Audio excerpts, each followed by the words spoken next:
Okay, so ERCOT's one of those things where if it's working, you don't know it's there. It's when it doesn't work when we suddenly get a lot of attention.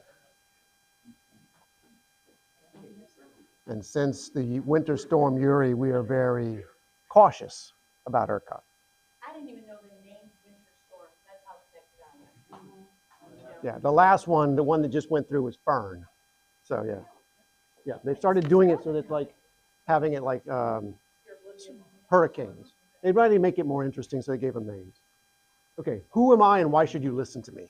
Okay, I graduated from Tulane University with a degree in mechanical engineering. I spent 16 years as a consulting engineer doing projects all over the world. I spent 16 years with a mid-sized oil company doing oil and gas work.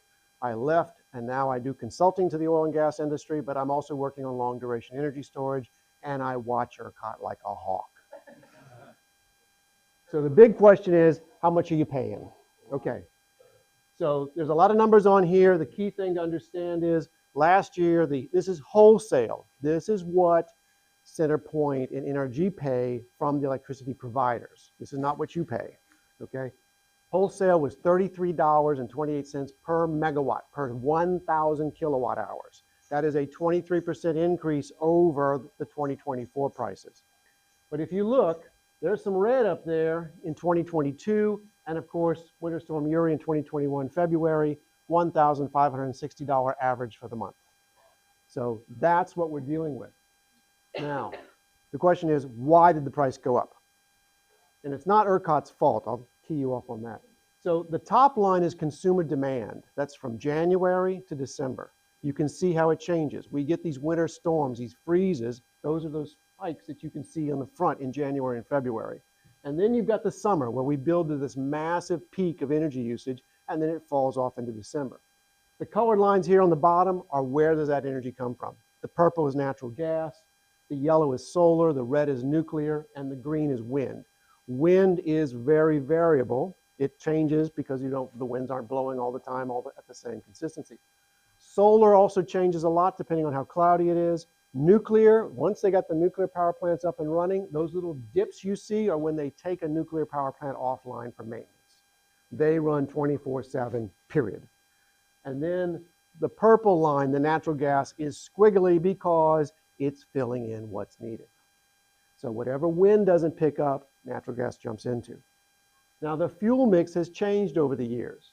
We're now up to where gas, and this is what you'll see, gas CC, the light blue, that's gas combined cycle, the most efficient natural gas.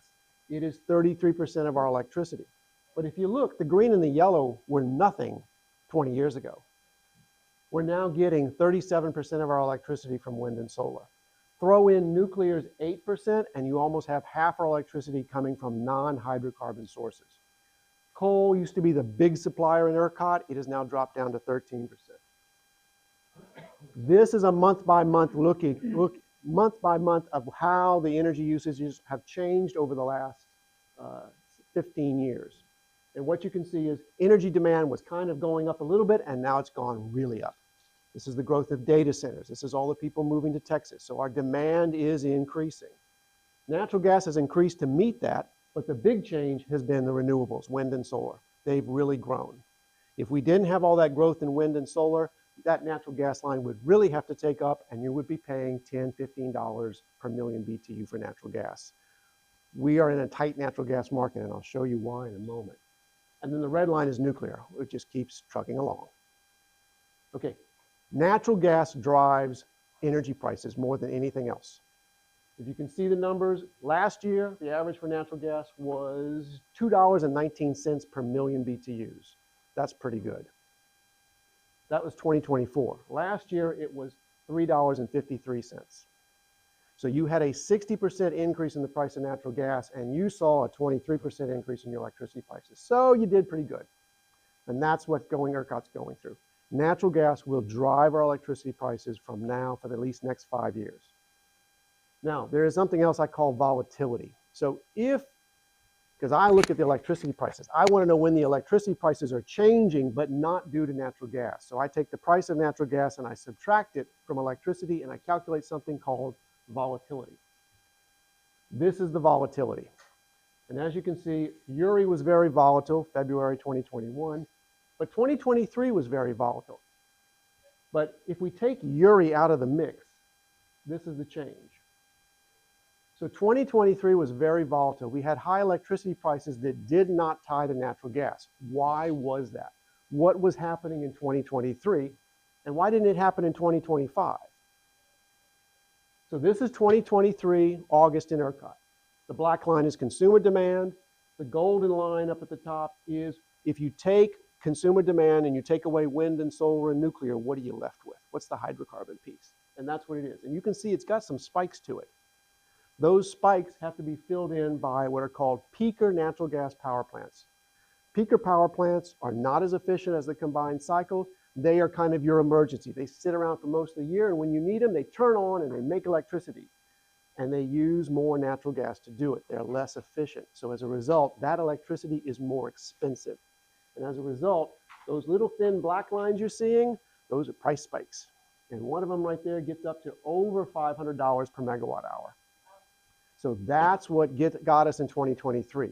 And the reason being is as the sun sets, the pattern in ERCOT is we get sun during the day, obviously, which drives the solar panels. At sunset, the solar energy goes to nothing. And usually about 10 p.m. is when the wind picks up. And we start to see the wind turbines in North Texas and down along the coast and the south areas start to make more electricity. What fills that gap? That gap gets filled by these peaker power plants. And we saw lots and lots of price spikes in 2023. And that gave us high electricity prices. So why didn't that happen last year? Last year, if you took the wind and solar off, the spikes are even worse on the what's needed. But there was a new player in town, batteries. These big lithium-ion batteries that they've been building. And that's these blue spikes on the bottom. They're coming in at critical hours, that critical space between 6 p.m. at night when the sun goes down and 10 p.m. when the winds pick up. And they're filling that gap in. Well, that was the peaker power plant's area. How dare the batteries do that? So the peaker power plant guys said, well, we're going to price these guys out. We'll lower our prices. And they did. So now you have competition occurring at that critical point at 6 p.m. to 10 p.m. that we didn't have in 2023. And as a result, our prices were much more stable, much less volatile. And you can see that by here. If I take the batteries charging and discharging and add it into that golden curve, I get the green line, which is much smoother. And that's what the batteries did. They smoothed out the power demand to the hydrocarbon sources, to the natural gas and coal sources, and as a result, you didn't have to pay for those spikes. Okay. So this is what it looks like month by month, just looking at where the sources of electricity are coming from. And you can see this little blue line down at the bottom that's kind of peaking up. That's battery output. So the batteries have been growing, and they weren't around in 2023 very much. We've added now to the point where I think it's like 7 gigawatts of battery capacity on ERCOT, and it's growing. So that has helped to balance out. And you can see the solar, the yellow line. It's a little hard to see, but this line right here, see how solar's grown? Solar has been your big growth in the last 5 years. Why? It's cheap, it's easy to put up, and people have been making a lot of money off of it. There's been a lot of pushback from the legislature saying, oh, that's bad. We don't want these wind turbines and we don't want these solar panels. Let me just tell you, if you didn't have them, we'd be in serious trouble. But if you're getting, well, how do I put this in a polite manner? If your contributors are mainly natural gas suppliers, then you don't look too kindly on solar. But the reality is we needed the solar when it's here. Okay, I do have one bad news point for you. It's early. That's okay. All right. So ERCOT, we like to beat up on ERCOT after Uri. You need to take a little ERCOT with a little bit, be a little nicer to them. This is August. Look at that black line at the top, consumer demand. That is a 30,000 megawatt swing from day to night. And that is what ERCOT has to deal with. And this is what used to scare ERCOT to death, was getting through August because it was the hard time. And what's happening is solar is actually working in sync, because if we have this massive demand that peaks about 4 p.m., well, guess what? That's when solar is doing its best. So that has actually helped ERCOT out a lot. But this is February. This was a February freeze in 2025. Your demand is almost as high as on a summer day in August, but it doesn't go down at night. It stays up. So now winter peaks have become ERCOT's big fear because they're getting clobbered. And what happens is, if you can look at the wind and solar on the bottom, Once the cold front comes in, we're getting lots of wind as the cold front's moving in, and then it stalls. And now wind goes to nothing. And it's cloudy, so solar's not doing all that good. And worse off, it's winter. Solar makes about 2/3 of what it makes in the summer in winter because the days are shorter. We're getting less intense sunshine, so solar doesn't work as good. This is not unreliability of wind or solar. This is just how weather works. Now, and this is March. March is probably the easiest month. If we get to March without any blackouts, we're good, all right? Because you can see the demand that was 80,000 megawatts and higher in August, it's barely, we cleared 60,000 megawatts one day. That's it. So March is the easiest month for ERCOT. Okay. Now, the problem is the batteries have lost their build signal. So this is, if you owned a battery and you could do 1 megawatt hour of storage, take a megawatt hour off the grid, you put it back on the grid. How much money did you make per megawatt hour? In 2021, 2022, and 2023, you averaged over $200 for every megawatt hour you could put on the grid. That was a huge signal to build batteries. Last year it was $85. Oops is right. So my fear right now is we've lost the build signal. So the batteries, a lot of battery projects have already been canceled. There's talk that more might be canceled. Why? Because we've lost the volatility. What the batteries protected us from is the thing that told people to build them. And this is because how ERCOT's market works. ERCOT does not pay, so if you're a battery operator in ERCOT, you get money two ways. One, you get what's called the ancillary market service. That is, if the grid needs a little extra power because the frequency of the grid is changing, then they'll pay you to put power on, and they pay quite nicely for that. Or you're in standby mode protecting the grid. That's the ancillary market value. Otherwise, you're earning through arbitrage. You're earning because you charge when the electricity price is low and you sell when the price is high, and that difference is how you make most of your money. That's the numbers there that I'm showing. The arbitrage value has dropped drastically for a 1 hour battery. So I don't know if we're going to get more batteries built until we get more volatility, which means we got to go back to the bad days of 2023. And this is because how ERCOT's set up. They treat the batteries like a power plant. Now, transmission lines are a cost that the whole grid bears, and as a result, you don't get individually charged. If you want to make a hookup to the grid, you don't have to pay for all the transmission lines attached with it. It's a price that the whole grid bears. I think batteries need to be something along the same line, where wind and solar need to pay a tariff, and that tariff goes to supplement the batteries to help them make money so that they are more likely to build in conjunction with more wind and solar being built. Because that's the key here. As you add more wind and solar, you need more batteries. But they're not going to run a partnership and maybe have competition.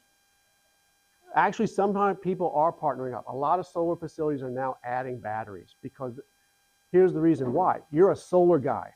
You're making all this electricity during the day when the prices are low. Well, if I got a battery, I can sell it at night when the prices are higher. So you're seeing that where the new solar facilities do tend to come with some batteries attached, but not a lot, just enough so they can sell a little bit during the high prices. There's a technology called long duration energy storage, which is bigger, deeper, bigger batteries, but it's really different technologies than batteries. And that's what's probably we need to start thinking about, because we're going to need it eventually. Yes, sir. But they use electricity to store in the batteries, right? I mean, that's how the electricity gets from somewhere into the battery. Yes, sir. Okay. Yeah.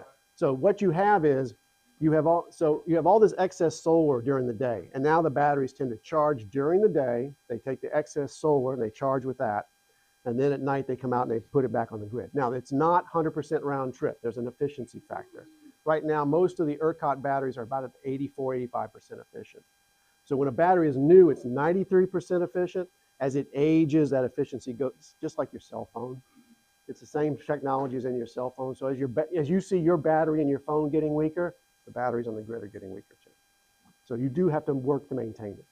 But anyway, that is how the state of ERCOT. So we had a good year last year. We didn't have any blackouts. We had lots of batteries to help. But now the question is what's going to happen in the future. I have very much concern with natural gas.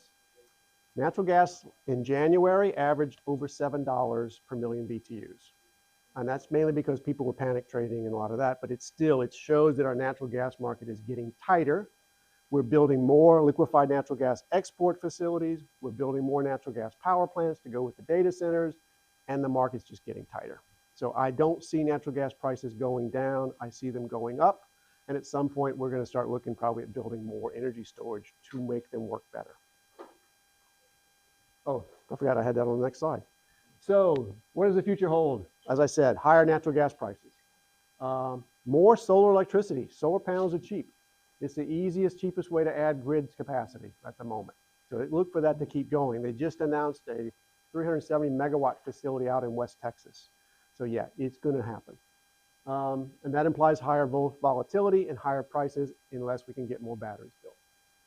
And that's the big question. Will we get more batteries? Okay. Thank you very much. I'm going to put up one slide. I wrote a book called Fixing America, which is what I lectured on in September. The book is available at Amazon if you want it. The other thing is the book says you need more moderates in Congress. You need more moderates to help us get us out of this gridlock, this Republican-Democrat gridlock. A friend said, what have you done about that? I said, well, I guess I'm going to run for Congress. So I'm running as an independent. I will be writing some stuff on that in the future called Running in the Middle because it's not as easy as you think. But anyway, thank y'all very much.